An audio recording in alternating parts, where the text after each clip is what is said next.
Y si existiera un lugar donde el silencio tuviera aroma, forma y pudiera tocarse con los dedos, el jardín donde florecen los silencios. Durante años, Julián vivió atrapado en una ciudad que no callaba nunca. El tráfico, las notificaciones, los vecinos, las discusiones aplazadas. Pero el peor ruido no era externo, era el que venía de adentro. Pensamientos como enjambres, frases no dichas, preguntas sin respuestas. Intentó de todo. Meditación guiada, caminatas nocturnas, baños calientes, cerrar los ojos y contar hasta 100. Pero al llegar la noche, la mente no cedía y al amanecer se levantaba más cansado de lo que se había acostado. Una tarde cualquiera, aunque él sospecha que no lo fue, caminaba sin rumbo, como empujado por algo que no entendía. Dobló la esquina que juraría no había estado allí. Un callejón estrecho, custodiado por 2 muros, cubiertos de hiedra, se abría como si lo estuviera esperando. Al fondo, una puerta de madera oscura, con un picaporte de bronce en forma de caracol. No pensó, no dudó, abrió. Lo primero que sintió fue el silencio, pero no la ausencia del sonido, era otra cosa. Un silencio denso, lleno, como si el aire estuviera hecho de pausas. Un silencio que abraza. Era un jardín. Las flores no se parecían a nada conocido.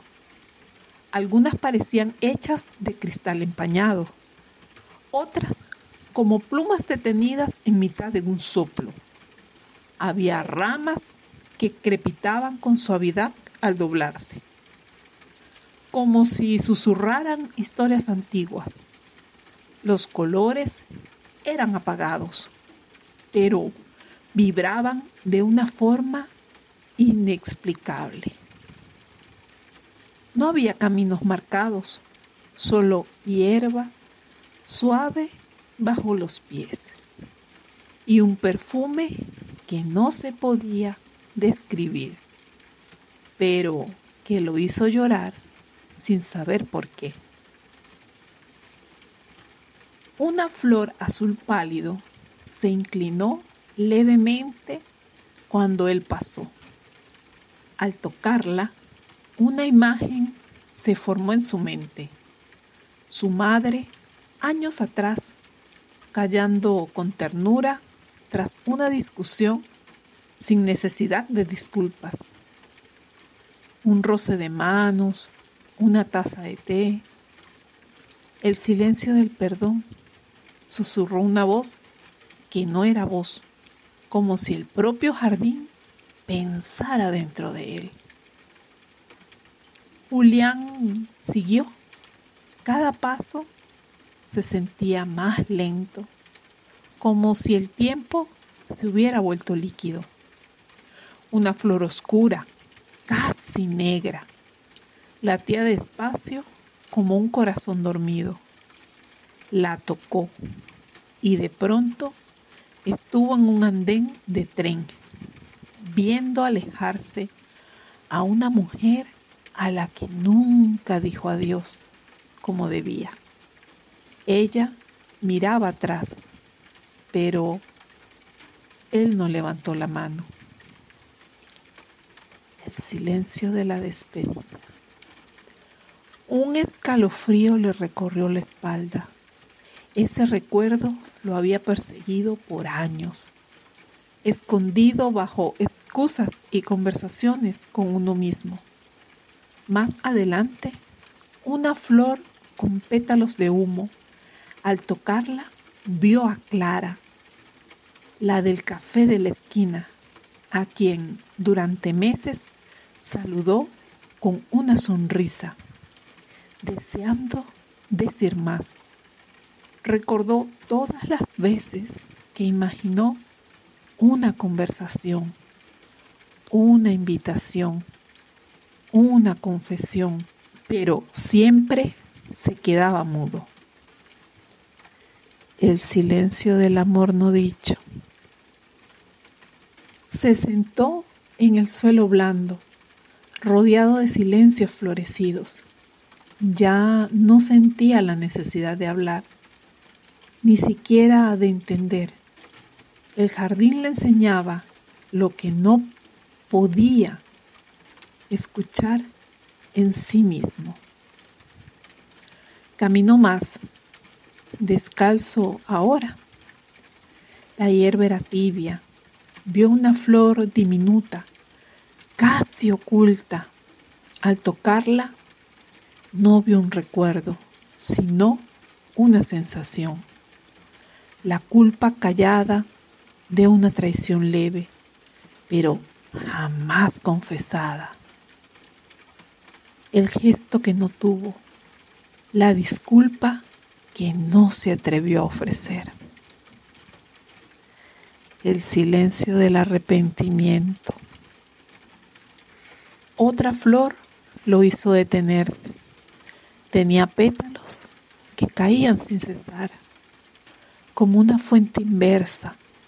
Al rozarla, se encontró en su antigua habitación de niño, acurrucado bajo las sábanas, fingiendo que dormía para no escuchar la pelea de sus padres. El miedo sin palabras, la ansiedad primera, la infancia que guarda lo que no puede nombrarse. El silencio del miedo aprendido. Sintió las lágrimas correr, pero no eran lágrimas tristes, eran antiguas, como si hubieran esperado todo ese tiempo para salir. A lo lejos, un sauce enorme lo llamó. Su copa caía como un manto y bajo él una flor que no se parecía a ninguna. No tenía color, no tenía forma y sin embargo brillaba con una quietud profunda. No necesitó tocarla. Era el silencio de estar en paz. No venía del jardín, venía de él mismo. Ahora, por fin, en sintonía con lo que no se dice, con lo que se intuye, con lo que simplemente es, el jardín no lo había curado. Le había recordado que el silencio también puede ser un lenguaje. Se quedó dormido allí, junto a la flor sin nombre. El sueño fue tibio. Por primera vez en años, su mente no hablaba. Cuando despertó, estaba en su cama. Ningún muro de hiedra, ninguna puerta antigua, ningún jardín. O eso creyó, hasta que al meterse la mano en el bolsillo, encontró una pequeña semilla. No sabía cómo había llegado allí, ni de qué color provenía, pero la plantó en una maceta sin nombre. En su balcón no ha brotado aún, o tal vez sí, porque desde ese día algo cambió. Los autos siguen pasando, las voces siguen sonando, pero ahora Julián puede escuchar algo más entre los ruidos. Un murmullo sereno que le recuerda ese lugar, un jardín donde florecen los silencios. Hay silencios que no vacían, sino que florecen. ¿Tú también tienes un recuerdo así? Cuéntamelo en los comentarios. Tus palabras son un susurro de vuelta. Si este cuento tocó algo en ti, quédate y suscríbete al Taller de los Susurros.